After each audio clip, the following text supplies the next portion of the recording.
Hello guys, എന്റെ ബ്ലോഗിലേക്ക് സ്വാഗതം. മായാവി സിനിമയിൽ സലീം കുമാർ പറയുന്നുണ്ട്, എനിക്ക് ഭ്രാന്തായതോ അതോ നാട്ടുകാർക്ക് മൊത്തം ഭ്രാന്തായിരുന്നു. അതിനു മുമ്പ് എന്റെ വീഡിയോ ആദ്യമായിട്ട് കാണുന്നവർ ഈ ചാനൽ ഒന്ന് സബ്സ്ക്രൈബ് ചെയ്യുക, ബെല്ലൈക്കൺ ടച്ച് ചെയ്യുക. അപ്പൊ ഞാൻ വിടുന്ന വീഡിയോ നിങ്ങളിലേക്ക് നോട്ടിഫിക്കേഷൻ ആയിട്ട്.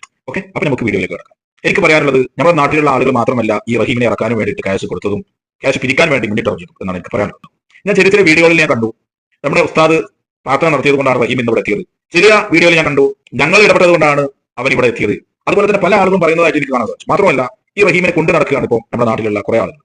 അദ്ദേഹം 20 വർഷം അദ്ദേഹത്തിന്റെ വന്ന അപാകത കാരണം അദ്ദേഹം ജയിലിലാവുകയും മാത്രമല്ല, ഈ റഹീം നാട്ടിലെത്തിയതിനു ശേഷം നാട്ടിലുള്ള മന്ത്രിമാരിൽ പല ആളുകളും ഇന്ന് പൊന്നാട വരെ അണിയിച്ചിട്ടുണ്ട്. ഇത് സംഭവം കഴിഞ്ഞ് വന്നമായി. തെറ്റ് ചെയ്തവനെ ശിക്ഷിക്കപ്പെടുന്നതിന് മുമ്പ് ആ വീട്ടുകാർ കൊടുത്ത മാപ്പിന്റെ കാരണത്താലാണ് അവർ നാട്ടിലെത്തിയത്. അതിന് സന്തോഷമാണ് വേണ്ടത്. അല്ല, പൊന്നാട അണിയിച്ചുകൊണ്ട് വലിയൊരു സ്വീകരണം നൽകേണ്ട ഒരു ആവശ്യം അവിടെ ഉദിക്കുന്നില്ല. ഇതിൽ പൈസ കൊടുത്തവരെല്ലാവരും ഉണ്ട്. സൗദി പൗരന്റെ കുടുംബം മാപ്പ് കൊടുത്തത് കൊണ്ട് മാത്രമാണ് റഹീം ഇന്ന് ഇവിടെ എത്തിയത്. ഈ റഹീം എത്തിയതിനു ശേഷം നമ്മുടെ നാട്ടിലുള്ള സംഘടനാ പ്രവർത്തകർ, രാഷ്ട്രീയ പ്രവർത്തകർ, പല നേതാക്കന്മാർ, ഉസ്താദുമാർ, മന്ത്രിമാർ വരെ വന്നിട്ട് പൊന്നാട അണിയിക്കൽ, സ്വീകരിക്കൽ, എന്തൊക്കെ കാട്ടിക്കൊടുന്നത്? എന്താണ് ഇതിന്റെ ആവശ്യം? ഒരു കുറ്റം ചെയ്ത ആള് ആ കുറ്റം ചെയ്തതിനുള്ള ശിക്ഷ അനുഭവിച്ചുകൊണ്ടിരിക്കെ, കൊലക്കുറ്റത്തിന് വരെ കേസെടുത്തുകൊണ്ട് കൊലക്കുറ്റം നടത്താൻ വേണ്ടിയിരിക്കെ ആ സൗദി പൗരന്റെ കുടുംബം മാപ്പ് കൊടുത്തത് കാരണം നാട്ടിലേക്ക് എത്തിയ ആളെ പൊന്നാട അണിയിക്കേണ്ട കാര്യം എന്താണെന്ന് എനിക്ക് മനസ്സിലാവാത്തത്. മായാവി സിനിമയിൽ സലീം കുമാർ പറയുന്നുണ്ട്, എനിക്ക് ഭ്രാന്തായതോ അതോ നാട്ടുകാർക്ക് മൊത്തം ഭ്രാന്തായിരുന്നു. അതുപോലെയാണ് റഹീമിന്റെ ഇപ്പോഴത്തെ അവസ്ഥ.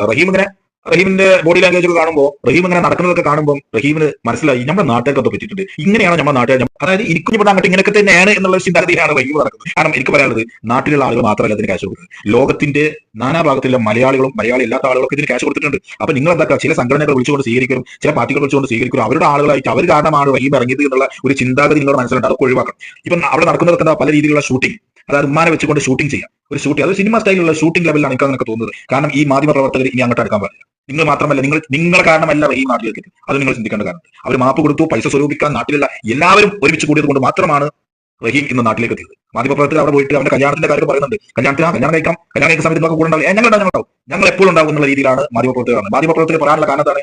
അതിനുള്ള കാരണം കല്യാണം കഴിക്കുന്ന ആ ഒരു കാരണത്താലല്ല, അവന്റെ വീഡിയോ ലോകം മുഴുവൻ പ്രചരിപ്പിച്ചുകൊണ്ടിരിക്കണം, വ്യൂസ് കൂട്ടിക്കൊണ്ടിരിക്കണം, റീച്ച് കൂട്ടിക്കൊണ്ടിരിക്കണം. ഇതാണ് മാധ്യമപ്രവർത്തകരുടെ കാരണം. ഞാൻ പറയുന്നത്, റഹീം ഇപ്പം പെരിന്തൽമണ്ണ MLA ഓഫീസിൽ വരെ എത്തിയിട്ടുണ്ട്, നജീബ് കാന്തപുരത്തിന്റെ MLA ഓഫീസിൽ വരെ എത്തിയിട്ടുണ്ട്. ആ പോക്കൊന്ന് നിങ്ങൾ കണ്ടു നോക്കൂ.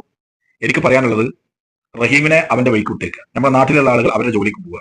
റഹീമിന്റെ പിന്നാലെ കൂടി എല്ലാവരും പൊതിഞ്ഞു കൂടി നടക്കണ്ടെന്നാണ് എനിക്ക് പറയാനുള്ളത്. മനസ്സിലായില്ലേ? എല്ലാവരും കണ്ടുകൊണ്ടിരിക്കുന്നത് എന്തൊരു അവസ്ഥയാണ് ഇത്. നമ്മുടെ നാട്ടിലെ ആളുകളുടെ അവസ്ഥ ആലോചിച്ച് നോക്കുമ്പോൾ ഭയങ്കര സങ്കടമുണ്ട്. അപ്പം ഇതിൽ നിന്നൊക്കെ വ്യത്യസ്തമായിട്ട് അവന്റെ വഴിക്ക് വിടുക, നിങ്ങളെ വഴിക്കും പോവുക. അതോടുകൂടി കഴിഞ്ഞ്. മനസ്സിലായില്ലേ? എന്റെ വീഡിയോ ആദ്യമായിട്ട് കാണുന്നവർ ഈ ചാനൽ ഒന്ന് സബ്സ്ക്രൈബ് ചെയ്യുക, ബെല്ലൈക്കൺ ടച്ച് ചെയ്യുക. അപ്പൊ ഞാൻ വിടുന്ന വീഡിയോ നിങ്ങളിലേക്ക് നോട്ടിഫിക്കേഷൻ ആയിട്ട്. ഓക്കെ.